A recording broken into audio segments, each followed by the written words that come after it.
Alam niyo ba guys, na yung daan na yan dyan, napakadelikado. Liblib na lugar. Walang masyadong bahay doon sa pinakagitna. So parang gusto kong i-challenge ulit sa sarili ko na pasukin yan. Time check. Pagpapasok tayo dyan, wala nang atrasan to. Time check 7:31. Isang oras mahigit tayo makakalabas dyan. Dadaan tayo ng walang katao-tao. Liblib na lugar. Ay Diyos ko. Sige, for today's video, papasukin natin ng isa sa pinaka delikado at liblib na lugar na madadaanan ko dito. Let's do this. Kaya natin to.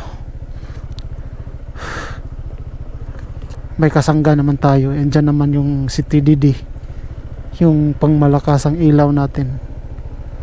Pero minsan papatay-patayin ko para makita nyo talaga kung gaano kadilim doon sa lugar na dadaanan natin. Para sa inyo din to. Sige, pasok na tayo guys. Yan, as you can see, hindi natin inuon si TDD. Oo, ba? Madilim siya. Ayan, dito tayo. Oh.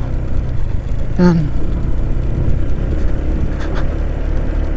So estimated labas natin dito sa napasukan natin, siguro lalabas tayo ng mga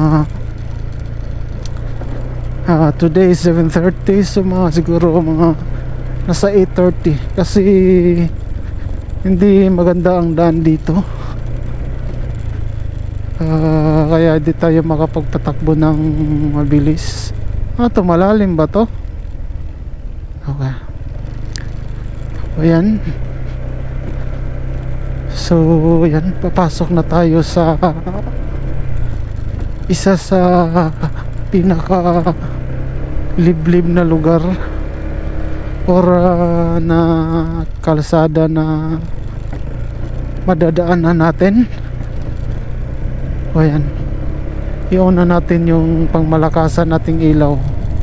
Yan. Yan na, kita nyo naman, di ba? Si TDD lang yung kasangga natin dito.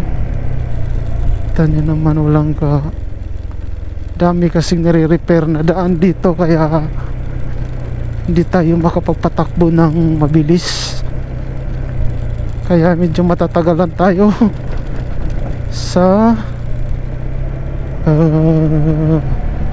may kabahayan dito, walang ilaw.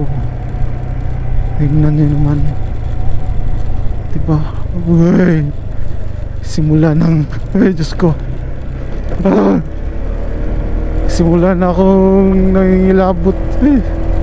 Mitindig na yung balahibo ko. Tignan nyo naman.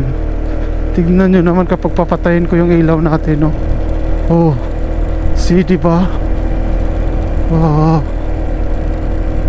Ay, Diyos ko. Malamig pa dito. Grabe. Sa part na to guys, biglang namatay yung GoPro ko. Hindi na nagre-record siya hanggang sa makalabas ako ng kalsada.